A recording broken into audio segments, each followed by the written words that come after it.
welcome to another edition of Competitive Institutions in Ghana on GNTV. As usual, I'm your regular host, and my name is Godwin Audioga. Last week, we looked at the budget, that is the 2019 budget. Where are your hosts? One of the analysts, in fact, Imani Africa to be precise, analyzed the budget and made a presentation to the Minister of Finance and Parliament. You and I may not be privileged to be able to analyze the budget and make the presentation. So this platform, join me and my guests as we analyze the budget on the topic 2019 budget. What are your hopes? We will continue from the 1D, 1F that we started last week. This show and GNTV together are putting a training together on entrepreneurship and funding. In fact, the registration is ongoing and you are supposed to be part of it. I'll give you more details after a short break. Don't go away.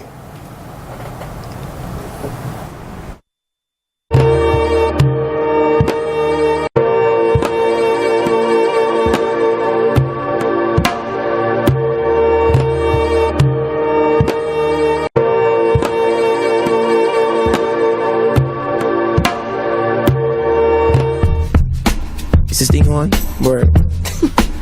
So what, we get drunk. So what, we smoke weed. Have you guys heard? Disneyland. They had so much fun. Yes. Me and Naya TV know it. The way the place is nice. Disneyland. I heard that Janet is sleeping with Dr. Hey, I heard it all.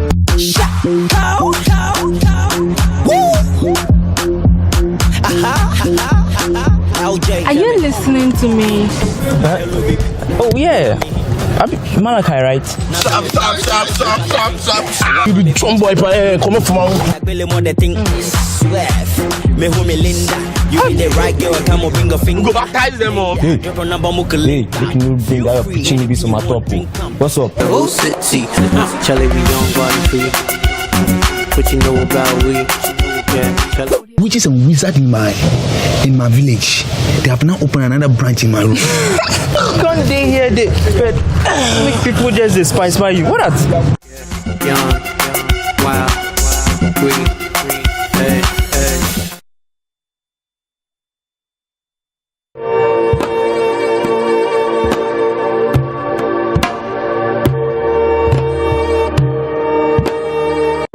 Hello viewers, if you just joined us, you're on the show Competitive Institutions in Ghana on GNTV. We have been discussing the 2019 budget, where our hosts are.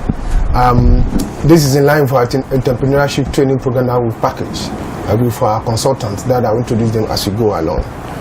The training, those of you who have been finding, try to find out where the training will be held or the seminar will be held. It is happening live at that hall.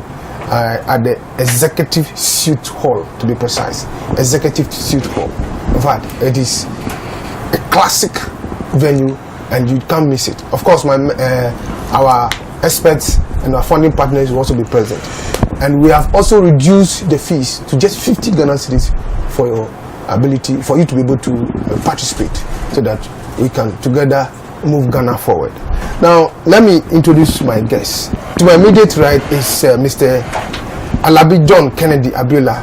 He's the founder or managing partner of Bespoke Business Consulting. Next to Abiola is our uncle, Mr. Solomon Ajinfra. He's a community development expert and entrepreneurship trainer. In fact, he's part of the training, Caroline College. Kennedy is also part of the training. Gentlemen, you are welcome. Thank you very much. Now, we are looking at the budgets and our hopes, how it's going to address our concerns. So, at your respective consulting firms, what are your hopes on the budget in reference to 1D, 1F, or generally? Let me start with Ken. Well, we have high hopes, and we hope that our expectations will be met by the government. There have been instances where they've given us indications that they will meet those expectations.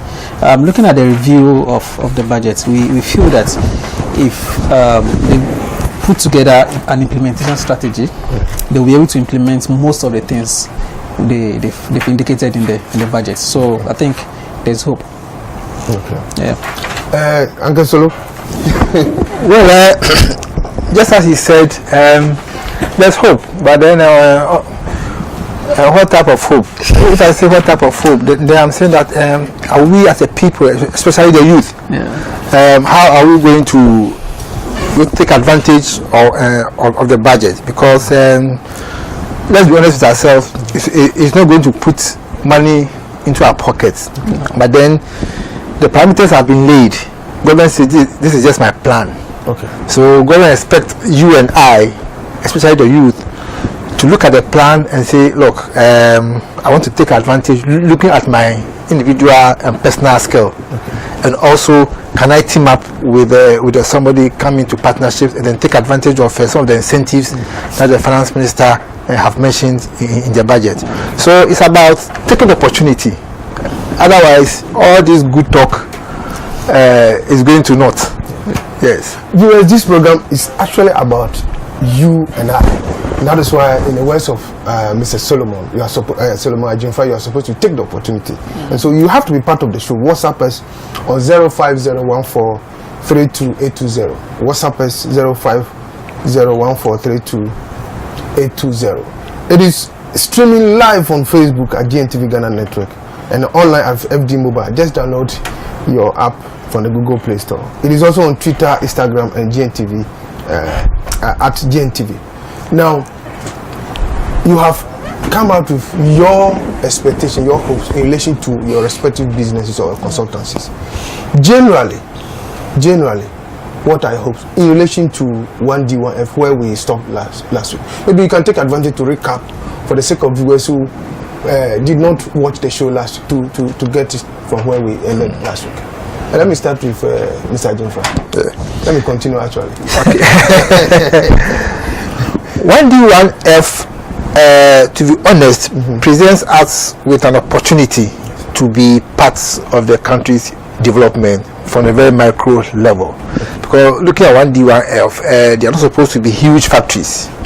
Though they are supposed to be factories that will be up and running and be able to be sustained. It means that whatever advantage that you want to take of the 1D1F, you have to think about sustainability, which is why in the plan they are looking at the local raw materials in each respective area.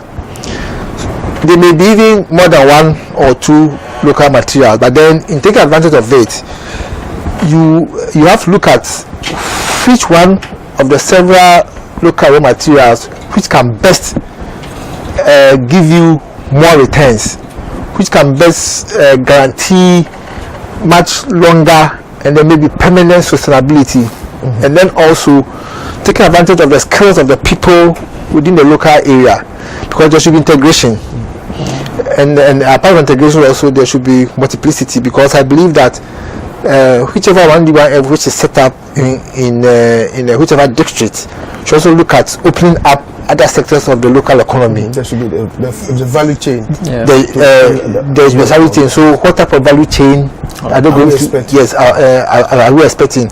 Are the people going to be able to take advantage of the value chain opportunities that are going to come up as a result of the 1D1F? These are all issues that we don't have to lose sight of. For instance, if I'm going to create, let's say, 2, 3, 4 different value chains, and then the people within the locality are not able, because of their skills and their local personal circumstances, they are not going to be able to take advantage of the value chain. If I still persist and continue, if I don't innovate to be able to bring it down to their level, and I still continue to persist and do it the way I think I'm going to gain more profit. And here, my question is, don't let us look at profits as the ultimate reason. What about sustainability? We shouldn't look at profit sustainability. That is why sustainability in terms of the community, because look, what about the funding? See, if you put in your plan, and then whichever financier sees that your plan incorporates sustainability. So from the budget, it's supposed to be private led. And why do we engage a private person and we will not talk about profitability? Because the private money is purely in there to make profit. No, if I talk about profit, I'm not saying don't think about profit entirely. No, profit should be there, but then that shouldn't be the ultimate or the only reason. If it's PPP and the ultimate reason for a private investor is to get the highest return on his investment, how do you reconcile it? Let me ask you a question. Yes. If I'm not changing your position. No. I'm much about listen, if I make high profit and no single person within local community is able to take advantage of the value chain, and they're bringing people outside the community, don't forget they'll fight me. Okay. So you look at the long term. You talk like a typical committee. So look at the long term. Yeah. Ken, we are privileged to have the report or the 2019 budget review of Imani Africa. In fact, it's a good job. Yeah. Good work done. Can you make a comparison with, between the Imani's review. And that of the budget? Because he presented, I understand he presented to Parliament. Yes. I actually took a good look at the review by done by Imani, and it was a great job. And they were able to break down the budget into sectors or thematic areas. Exactly, thematic areas in which we can actually appreciate and understand how it affects the economy as a whole. One thing I want us to understand is that there's a particular step we need to follow. Tell us, because now, we are watching, our viewers are watching. Yes, there are particular steps we need to follow. Now, we can't jump step 1 and go to step 3, or start from step 1 and jump to step 3 or step 4. You're supposed to go like step 1, step 2, step 3. The basics that we are supposed to do is to understand the future of agriculture in the economy. But I think, okay, are you analyzing it from the point of view of agriculture? No, that's where I'm starting from. Okay, because when you agriculture. Exactly. Okay. Because when you look at the plans of the governments, it's a very good plan. But when you don't have a point where you can feed into the 1D, 1F, which is also a plan of the government, then there will be a challenge. Which means, in fact, the description of the initiative is planting for food and jobs. Not planting to feed yourself. To feed. No, food is you're going to feed yourself. Definitely. Not planting to feed industries. So, I mean, is it part of the alignment you're talking about? It's actually part. The thing is that you have to feed yourself before you can even feed into the 1D, 1F. But because we are not expecting to import raw materials into the 1D, 1F, it won't make business sense to do that because it will increase your cost of production or your cost of doing business in Ghana. So the best thing is to feed into the 1D, 1F by ourselves. When you look at when they started in 2017, there was a growth of about 3.1% compared to. You are referring to agriculture. To agriculture. Yes. You understand? That's when they put in all those necessary resources. But you see, there were challenges, and these challenges have brought about some decrease in the value of in the real sector of agriculture. You understand? And when you look at the analysis, instead of going from 6.1 above, there's been a dip. Okay. To like 4 points. It appears it's a slight recession. You understand? At the end of the day, we discovered that there are challenges with that. Okay. Now you can't go on with 1D, 1F if you are unable to solve these agricultural challenges. You get my point now. When you solve those challenges, it will help us to able to understand that the 1D, 1F we're able to take over easily. You get my point now. So that's what we are looking at. The one challenge they face with the 1D, 1F is that governments tend to provide seedlings, provide fertilizers and all that. But is it for the planting for food and jobs or 1D, 1F? No, plants for food and jobs. Yes. You understand? But we are saying that before we can even talk about 1D, 1F, you understand? How do we feed into them? That is my own challenge. Because if you are thinking of bringing raw materials, fine. From where? That's at which cost? At which cost? It will make business sense to do that. Okay. So why don't we just revamp the agricultural sector, make everything available, then bring in the 1D, 1F. You understand? Simultaneously, before you know it, the economy will boom. Okay. You understand? But still, the 1D, 1F that was put together by the government, there's still some little challenge with it, and those challenges have to be resolved. Now, if you read what Imani reviewed as against the budget, there is an indication that government is going to set up business parks, industrial parks. Yes. And they are expecting this 1D, 1F to be sited or to be located at vantage point where it will boost, or it will provide the necessary auxiliary or the necessary support to sustain the 1D and 1F. Now, it appears the 1D, 1F program has started. Yes. If you look at the budget, about 55 or so were implemented last year, right?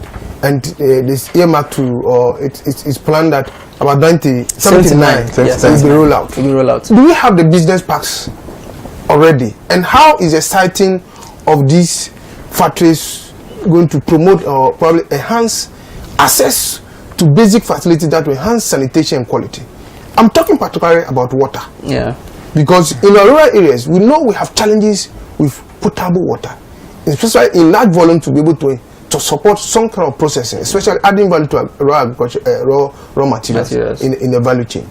Is there any indication in the review and in the budget that government has any plan to make sure that they streamline the value chain for seamless services or input to be provided from one node to another? Well, if you want to talk about water, I think there's one village, one dam, which they are also looking at. Of course, the locations are different, and they have specific purposes. Exactly, for specific purposes, and those purposes will also help to boost agriculture, like I said initially. You understand? So we heard that, definitely they've talk about those places that they need to set up. However, well, physically we've not seen that. You understand? Or I have not seen that. But hopefully, when those things are set in place, it will help. When is it before the factories are set? It should be before the factories are set. But if 55 have been implemented and we have not yet identified any industrial or business park around the country, what is the hope that they will be done before the 70? That's why I was saying that. You have been going into the communities. What we hear, silos and warehouses have been erected at Vantage Point with Ghana Buffer Stock Company. So, what do you see in your communities that you can share with viewers? You see, with the government plan, you see, let me say there has been a little bit of let me say they haven't included everybody comprehensively, because even talking about water, yes, if you talk about the one village, one dam, it is purposely for the northern part of the country. Yes. So the one village, one factories which are not in the northern areas, where they are going to be sited, and if there's no water, what do they do?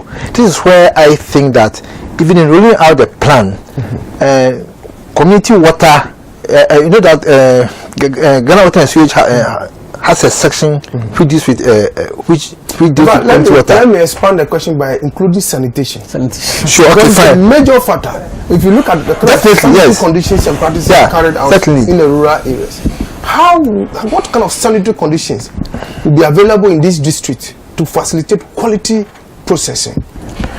So, if government had even engaged community water, who deals with provision of water for our local communities, and then also sanitation. Are we able to produce adequate to the extent that if these factories have started using the water or sharing the water with the communities will not run out of water for us to experience another challenge? See, that is where research have been done, so that we could tap water from within the earth. Let me give a typical example. There was a project that I was doing with APDO, Afram Plains Development Organization, where we're drilling boreholes to do water systems in the Afram Plains. There was a site, when we went, you realized that the site looked swampy. So all of us were of the view that that would be the best place to drill. Apparently, when the research was done, a more dry place was more suitable in terms of sinking the borehole.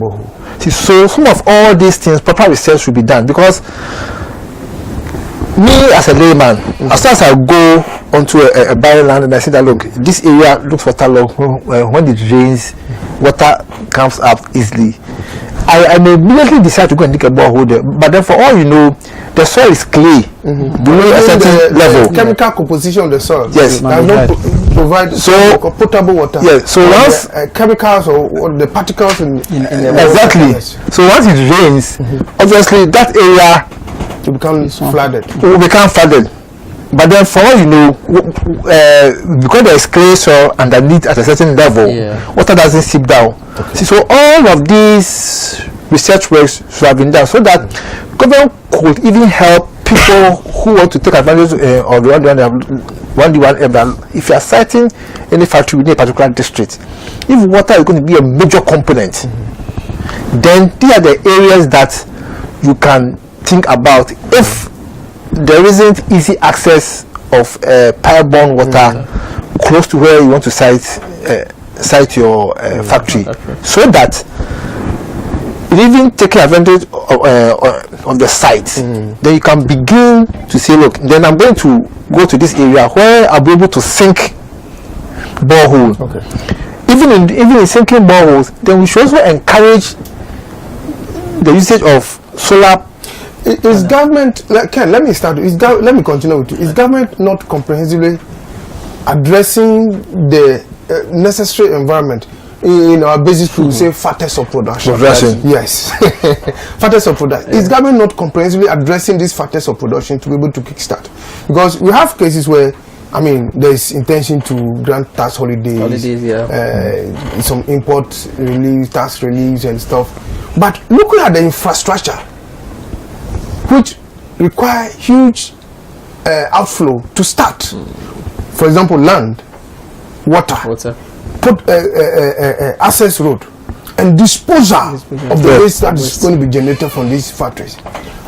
Is there any plan or anything that can encourage or woo the private investor to get on board with this kind of 1D, 1F? Because if you look at the advanced countries, they have industrial parks, business parks, and they have offices erected, prepared.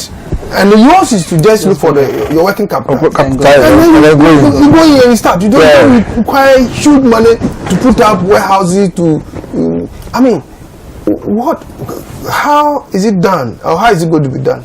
No, looking at what Imani did against the you see, even Imani had so many questions to ask the government in the reports as to where the factory is going to be, what kind of factory, the sustainability of the factory, where they are going to get raw materials and all those things. You see, the government as in the final way of throwing the question to us that, okay, what do you think can grow, or what factory do you think we can put together in your area?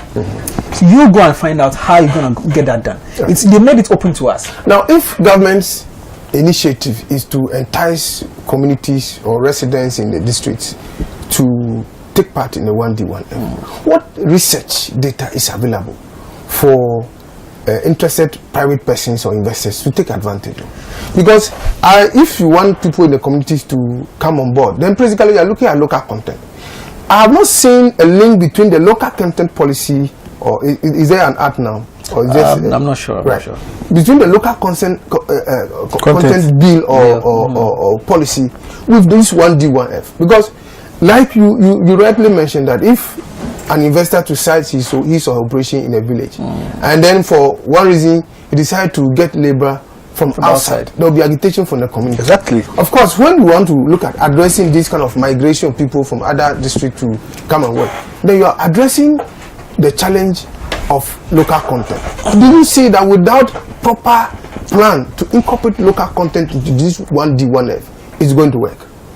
Now, let me announce the WhatsApp line. Viewers, you can join us via 050-1432-820.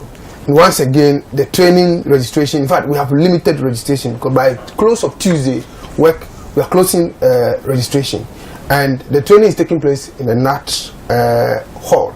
In fact, it's the executive suite hall to be precise. You are just supposed to pay 50 Ghana cedis. We have a lot of expert funding partners who will join us. But by Tuesday, if you have not registered, then you have to count yourself. But we cannot afford to miss this training. Now, let me come back. I was asking of the local content and its fusion into the 1D, 1F. Right. Yeah. And then looking at planting for food and job. Because if you look at the concept of planting for food and job, it is basically to address farmers in those communities. And they empower them to produce. Now, what is the sustainability plan for planting for food and jobs? To the extent that we will sustain the growth of the production, to now produce in excess to begin to feed these 1D, 1F factories if they are located in their communities. You see, initially, like I was saying initially the other time, that this 1D, 1F was just thrown to us for us to understand. It's not very clear. The reason I'm saying that is that all these researches are supposed to be done by government, and saying that, okay, in this area, let's say Afram Plains, this is what you're supposed to do.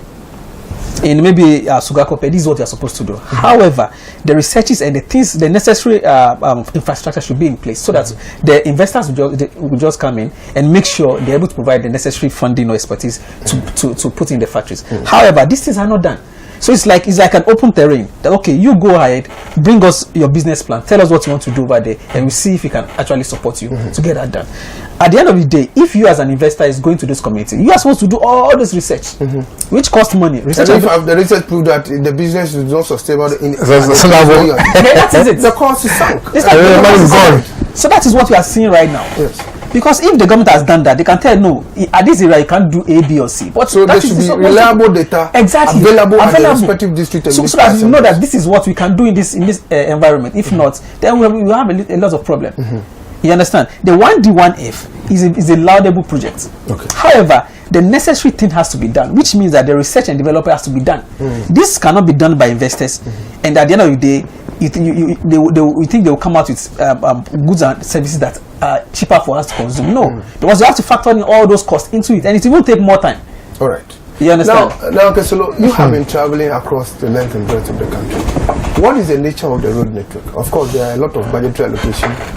There's a lot of budgetary allocation to. As for road network, what is the extent of quality of road to the extent that you think that this road network can really or can sustain the 1D1F? Looking at moving probably process or even raw material from the farm gate to the factories, and then from the factories to the market centers. For our road network, especially in the green rural areas, it's nothing good to write home about. So why should I live here inside my factory at I'm not going to degree back. I can talk about a road network that is not the best. I mean, okay, I have to be careful. You see, at the location where the road network is very poor. I mean, it is not within my remit. I don't determine when the road should be constructed. It is a fact. You see, but then I hear the assemblies don't award road contracts. Of course, the budget is above. Yes. See, so that's why I'm saying that with this 1D1F program, which for me is about the panacea to industrialization, it's been rushed. Why has it been rushed? It has been rushed because, you know, in Ghana, campaign time after the promise, as soon as I come, I have to feel the pushing, the party in the opposition and the people are in a hurry to see it being done. Of course, you fulfilling your campaign promise. Exactly, and this is why we are having all of these challenges, and then where we are. So, talking in terms of roads, some of these factories have been done. So, let's say factories have been done where? What are they are being put up. Yes, a few are almost complete. Yes. See, so let's assume that it means that accessibility to where the factories are is quite okay. You, I wouldn't as say a private good. investor, will you move into such communities to set up a factory when access road is a bottleneck? Sometimes the private investors will also take that risk because they don't want to be left behind. Everybody wants to be the first person, especially when you realize the potential. So, as a private individual, in terms of budget, in terms of funding, and then doing my budget, then I may factor an access road which is done, let's say, by a simple grader, just to grade for me to be able to the next rainy season it has gone bad or something, just to be able to sort of cut and then hope that central, because anyway we are discussing our hope. Yes, I'll say hope because because it's a government flagship initiative. Yes. Hopes are high that once the government wants to see this particular thing succeed, if I should begin to pressurize, okay, I will use the word pressure. If I put in a request, look, this factory is coming up, you have okayed it, I've gotten funding, my major challenge is access to the main road. So I have done a little bit of grading.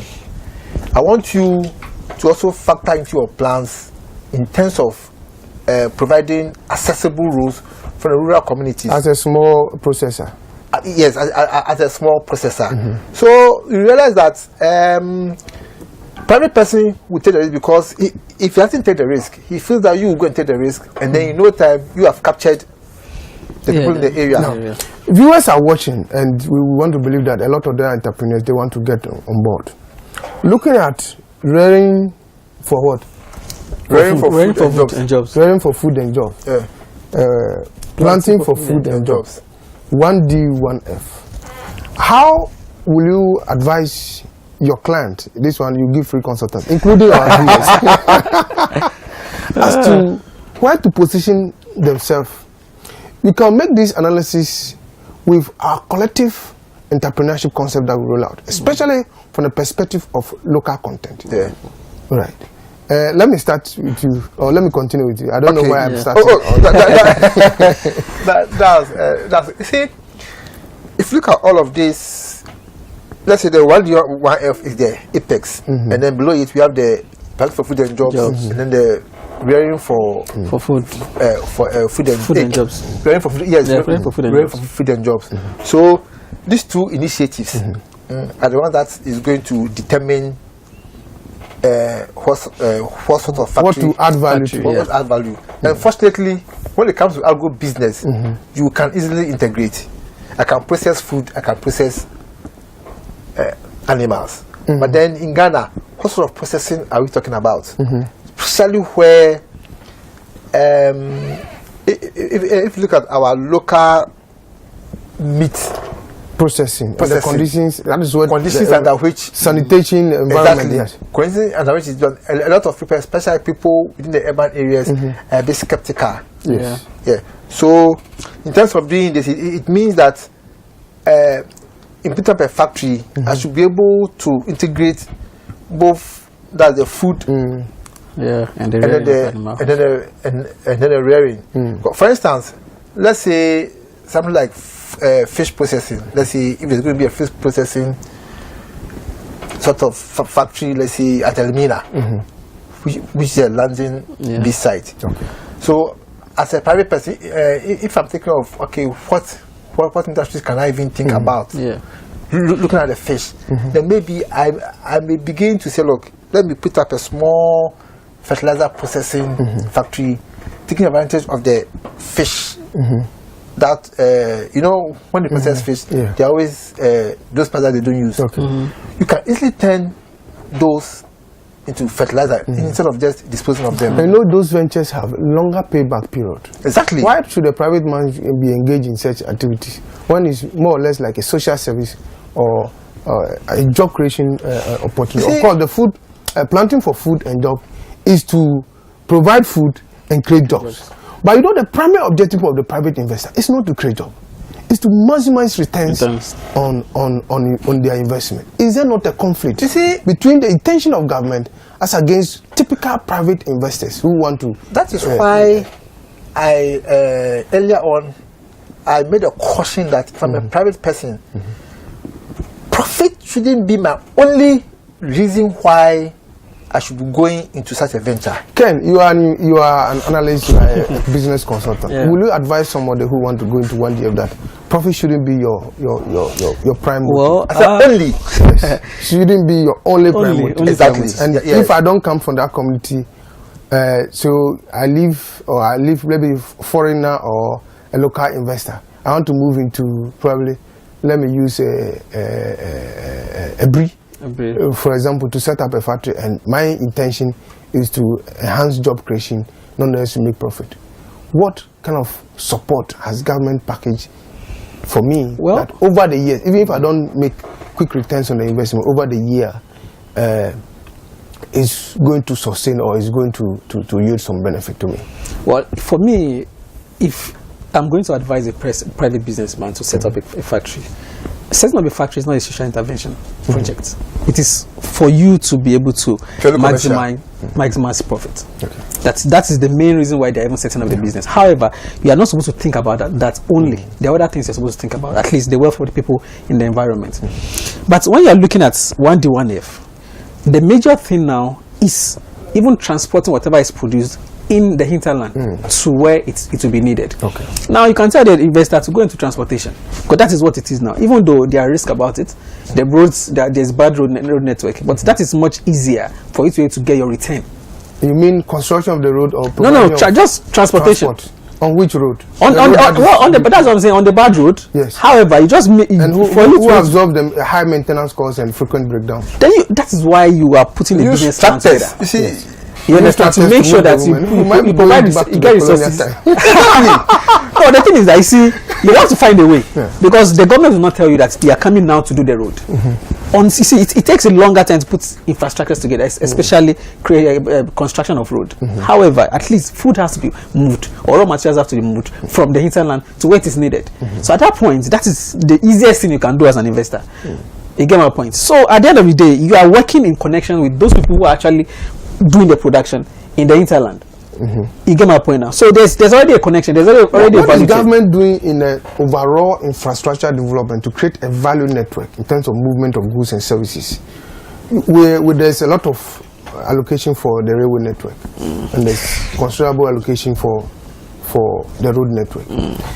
Are we synchronizing these major transport structures, okay, to the extent that one augment the other? Because if you look at what happens in developed countries, they support each other. You drive to the train station and then continue with the train, and vice versa. Are we if we're looking at the infrastructure rail network, looking at long-term plan of government to develop the Ghana railway network and the road infrastructure, is there a synchrony to sort of let them augment it? Well, especially when you are moving raw materials. You know, let's look at timber, for example. A lot of countries that are developed will not move timber by road. Yeah, so where are the railway networks target and the phases in which we are developing? We are still looking at 1D, 1D. We are looking at creating the enabling environment for the private man to take advantage of it. Say, look, the cost of doing business in this country, because I know the cost of doing business, I think we are falling. I stand to be corrected. Yeah. To some extent. It's some of the parameters. Yeah. The general railway network plan that is being developed gradually, as against the major road network, is there a cohesion? Is there a network that we have business parks that will not require Abobo has to move heavy goods because it should so small. Right? Especially physical planning, housing. You start up your factory, behind your house is somebody's resident, and you are polluting. Look at what is happening to Accra in North Industrial Area, South Industrial Area. They've virtually been taken over by social service providers, and okay, let me reserve that one. So, do you think that in the long term, we are looking at sustainability of the 1D, 1F, the road network, the railway network, will provide some platform for people to take advantage of this 1D, 1F? Because you see, I'm particular about this because if you want to go into manufacture, you don't expect to recoup your investment in 2 years, 3 years, 4 years. You are looking at 10, 15 years. A long time. Right, a long time. And if you can venture into services where it doesn't require huge capital outlay, who will not take advantage as a private investor? So there must be some incentive, there must be a boost that will push the private investor to say, look, I want to be part of this and be part of it for good reason. Okay. At least I know with the 1D1F, people who are going to 1D1F are being given incentives. One of which is tax. What are the incentives available? Because it's for Ghanaians to take advantage. Sure. What is the policy document? Because if you go to the 1D, 1F website, you don't really see something to say, look, I'm going to prepare my plan based on this. I'm going to prepare around this to take advantage of this concept. And this is how much government is supposed to or government is ready to support me. You are left on your own. So you don't even know where to start as a private, or even if you want to advise somebody to go into it, you don't even know how and where. Because if you don't take care, you advise somebody and the person loses it or investment, you are in trouble as a consultant. Even 1D, 1F, if you go on their website, you don't have enough information on their website to even guide you on how to go about involving yourself as a private businessman into 1D, 1F. You understand? It's not even clear. It's not clear. And you see, I have to say that as a government, don't look at scoring political points because of the promises you have made. Let's do things in such a way that it's a mandate. It's a mandate. It's a mandate. But you see, sometimes you have to do the right thing so that you can get a long-term result. You are supposed to be part of the show. Please join us via WhatsApp 0501432 820 050 432 Join us with your questions, your comment, and very soon we'll open the phone lines for you to take part, and then also express your views and make your recommendations. Now let's come back to one thing. There is a concept that I am seeing silent, but the effect is real. That is industrialization as against reduction in manpower. If our agenda is to industrialize, where we automate processes to make things cheaper and faster and readily available, it usually leads to job loss. Right. Yeah. Now, if we want to embark on industrialization, if you want to embark on industrialization, how are you creating the window for other jobs to be created from the industrialization move? I think there's a caller online. Do we have a caller online? Okay, there's no caller. I am saying so because adding value requires that middle women who take this raw material from the farm gates to the market centers, who will now have to compete with the processors, the manufacturers who will procure these items and add value to them. What is your view? Well, you see, industrialization. You see, you have the benefits. You have the benefit of industrialization. You have the demerits of the industrialization. Yes. However, we are not prepared. We are not even there yet. Wait, we'll take a short break. We'll be right back. Viewers, don't go away. We'll be right back.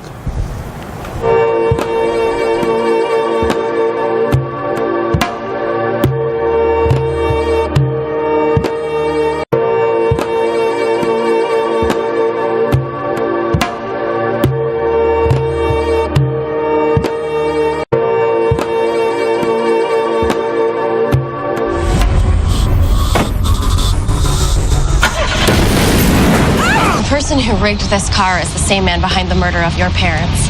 Wolfat, international arms dealer. We're talking about an elected official with a spotless record and a 72% approval rating. There's a ransom demand. If we didn't do it, they were gonna kill Chet. That's crazy. Welcome to my world. Hey guy, it's not a good time, okay? It's about McGarrett. He just paid me a visit.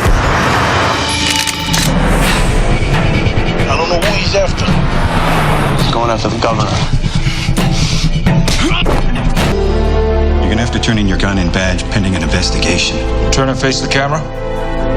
I said turn and face the camera. This is what it looks like when the pundits meet. It's just not fair. It's just not fair. That song, I don't think I've done justice to it.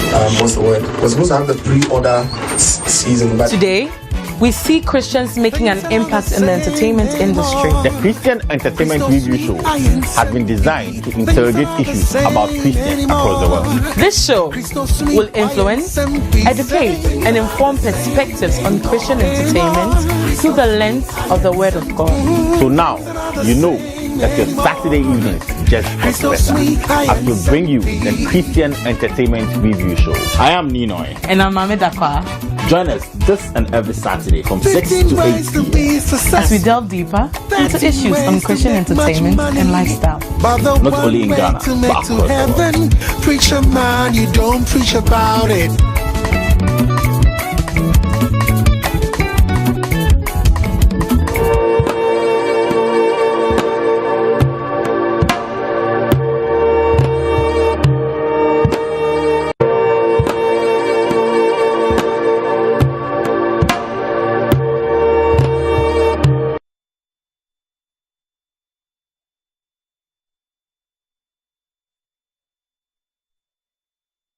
Viewers, you're welcome back. If you just joined us, you're on the show Competitive Institutions in Ghana.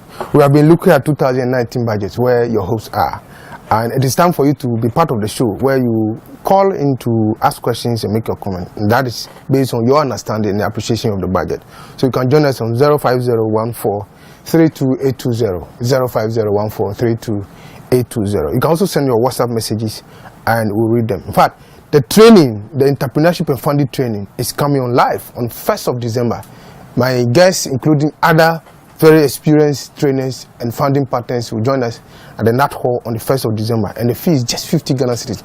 Call my line 02429-21521, 02429-21521 and register. In fact, the Tuesday is the deadline for the registration.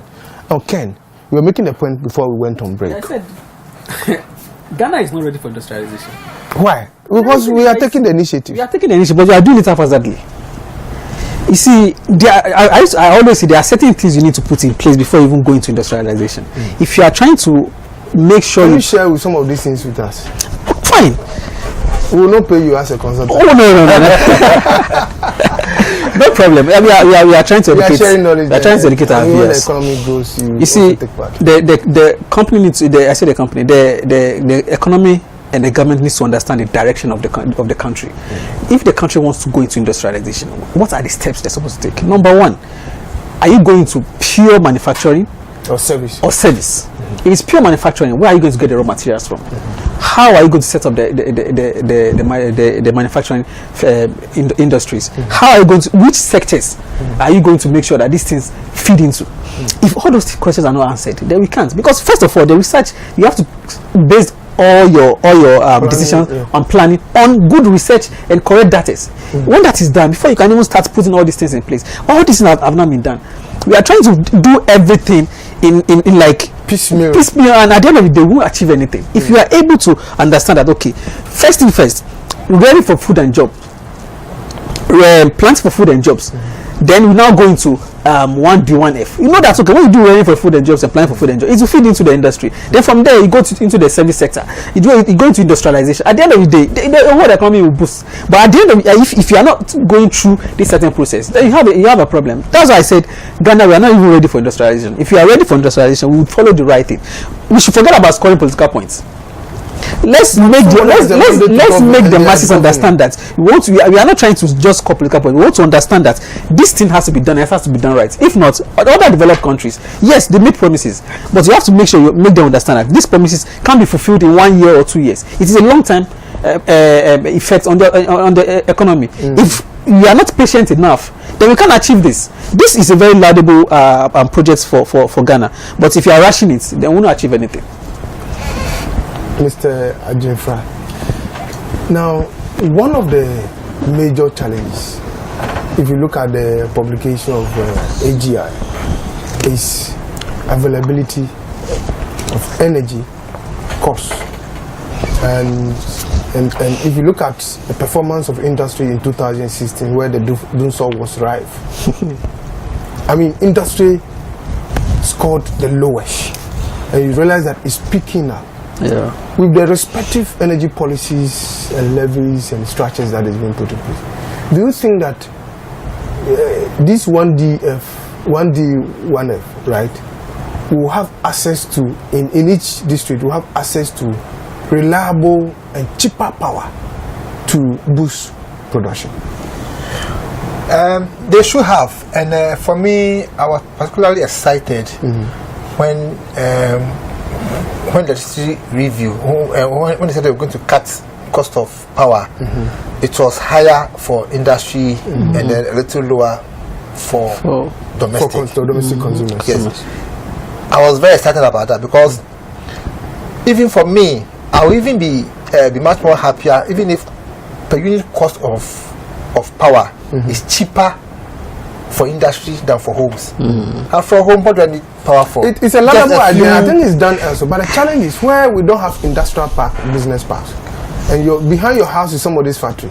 How are you able to separate or to even segregate or know that this one is domestic, this one is industrial? Some also live in their factories. They have their apartment in their factories. Because some of them start their manufacturing from we use the verandas. We use this prepaid electronic meters. Yes. So for instance, if I have a 1 UIN factory and I apply for power, ECG or whoever is responsible for fixing the meter should be able to fix it in such a way that it is going to charge me at a lower rate. You understand? And the point is, look, in Ghana, what we always fail to do is to go for feedback. ECG comes, fix your meter, and then that is it. That's it. But there should be regular checks. Ken was making a proposal or the accommodation that the initial parameters should be addressed. Siting industry appropriately should be far away from communities. Exactly. Yeah. Because if you don't take care, managing the waste can be a huge challenge. Pollution and spillage and all sort of environmental hazard. And in a country where we don't have proper planning, where business parks are not earmarked, industrial parks are not earmarked, where there will be extension of electricity to those areas even before the initiation of the production or the industrialization process. How do you think this thing should be done? Look, if we say we are going to depend on industrial parks, I think there's a caller online. Forever. Hello? Hello. Hello. Good evening. Good evening. Your name and where you are calling from? My name is Awal Dimas. I'm calling from Malajo. Okay. Yes. Earlier on, I want to be on the side of the man who was talking about private investors going into such investing as maybe the fertilizer he mentioned. You mean so? Either way, I think jobs are still created. If you talk about the primary focus being maybe maximizing profit, that is true. But regardless, you are still going to create jobs. Right? Yeah. You are still going to create jobs. So far as you want to go into industrialization, because you have to do the work by yourself. So you might make the profit as your focal point. But then it doesn't mean you are not going to create jobs. Now, industrialization requires automation and reduction of manpower. Look at fish processing, for example, as against currently the market women doing fish mongering and smoking, salting and drying. If you want to process the fish, all those people are likely to go off the balance sheet because one, they don't have the skill sets to be migrated onto the processing, and their source of livelihood could be hampered, especially considering the local content, because that is what they do to survive. You are citing the factory to process. What is your view on that? Well, that is true, but we cannot keep relying on such excuses because our focus right now as a country. Can you be snappy, please? Say again? Can you be snappy? Yes. Okay. I'm saying that our focus as a country is not about maybe making life better for only fishmongers or a sector. So just an example I cited, yes, based on your fertilizer concept as well. Yeah. So if we are a country that is serious in making or maybe catching up with the Western world, we should start thinking big. So what do you think is the way forward? We want solution, we want proposals, recommendations. My idea of this whole thing is that I think it's a good call. Be it one 1D, 1F, district, one, or the other one. I mean, we should just focus on making the country great. Thank you very much for your contribution. Yes. All right. Now, you were making a point before I took the call. Yes. Excuse me. Let me recap. I was so much interested in what you were saying. Okay. Yes. Let me say something briefly to what you were saying. Yes. About you saying fish processing, taking business out of the. No, the fish processors. Yes, taking business factory. Yes. From the fishmongers. Don't forget. The import and target of the 1D1F is for export. Really? What about local consumption? Local consumption is there, you see, but the main objective, if you look at the at the government's paper, they're looking at factories. Are we able to produce enough to feed ourselves? So the extent that we'll be looking for. I think the basic thing is. Now, you see, I think our situation will worsen if our target is the export market, because we are doing push supply. As of now, whatever product you want to produce, nobody is able to determine the cost. So how does it fit into the value chain? Let me take rice, for example. There's a rice farmer locally. He grows a certain variety that you can also get that same variety from, let's say, from another rice growing country. The cost at which the local farmer is producing is higher than the import. Now, as an importer, ordinarily, you will not patronize it. So, see, cost quality is key when you want to talk about switching supply from import-driven to export-driven. We are unable to do the pool supply. We are still doing the pool. The export here, your government is looking at. You know, government is targeting the West African market, which is huge. Where is it? With which product? And from which how reliable is our supply? No.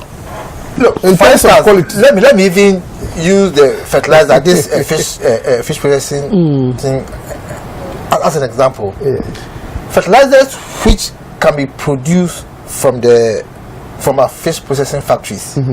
Organic manure. Yes, obviously the local market will be the first target. You know, this manure but then they are looking at affordable in the catchment areas. But then they are looking at a situation where this volume organic manure to, let's say, far enough. If we continue to live on that mentality, let me tell you, we will still remain where we are. Where is the money? Because that is where, look, that is where somebody can also form a haulage transport company.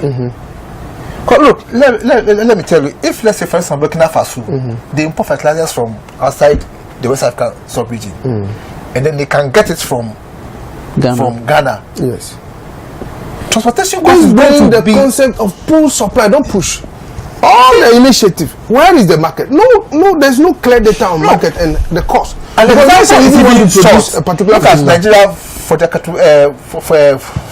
petrochemical industries. They go all the way to Brazil to get to go and get so how much salt can we produce and at which cost? That Nigeria will say, okay, instead of going to far away Brazil. So that for so many years, we can produce salt consistently to feed Nigeria. At which cost?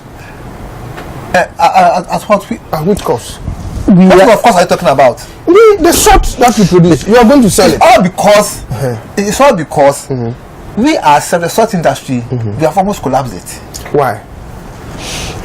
Because there have been disturbances in terms of even ownership, encroachment, pollution, political influences, and all that. There is encroachment, there is pollution everywhere. That is where, even if you're talking about, so this comes to the quality issue I'm talking about. Government can even, like I said, our community factories.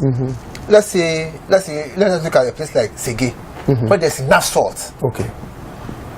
We could get a few people or the citizens within the area, encourage them, train them to even have group ownership of whatever it is. Yes. Or we can, because the Nigerian market is there, they import salt in huge quantities. Yes, I agree, because of the petrochemical industry. Because of the petrochemical industries. How reliable is and even from research, our salt that we have here is of even better quality than the one from Brazil. But the cost of production, you see, when you produce those salts in the lesser cost, they can be able to import from Ghana. Maybe you understand? They are not importing from Ghana because we cannot even meet demand. Okay. Because we haven't. You can join us via 0501432. So if we continue to live under that cost, look, how were the Chinese even able? We have to wind even break through. Now, viewers. Yeah, we can. Please If the structures are in place. Funding. The structures are in place. Gentlemen, our time is gone. It's fast spent. Now, you have to be part of the entrepreneurship and funding seminar that is coming off live at the Nat Hall on the 1st of December, and call my number personally so that I can register. Tuesday is the deadline for registration, 024-29-215-2115. We will continue all this because when you come with your entrepreneurial ideas, this expert will sit down one-on-one and help you to refine your ideas and see how you can fit it to your community or kickstart. Then financial institutions will also be available to look at how to package it, whether you want venture capital or some credit. Looking at the structure of your business, they will assist you. Now, your final comment started from Solo. I've always said, I've always been consistent in terms of our attitude, and even played it that look, we are people who are averse to cost. But if we do not break that barrier, because if there is market, it means that will take care of the cost aspect of that. Because once you are able to produce in very large volume, because there is ready market for it. We are saying you are set up small. Where is the economics of scale? Ken. Yeah. Well, my final comments. What I would say finally is that the government should not look at only the political points. Put strategies in place to make sure we are able to achieve 1D, 1F. Plant for food and jobs. Planting for rearing for food and jobs. Then before you now go to 1D, 1F, when you do that way, all this can feed into the 1D, 1F. Then the infrastructures will come in, the industry now will now grow. Then you have the other financial sectors coming in. At the end of the day, the whole economy will boost. You understand? So finally, come to the end of the discussion. Thank you very much for being part of us. I'll be doing the discussion with Mr. Solomon Ajimfa, and entrepreneurship trainer and community development expert, and then Kennedy Abiola John. He's also the business partner for Bespoke Consulting. Gentlemen, thank you very much. And viewers, thank you very much for having time with us. See you same time next week. Thank you. Bye-bye.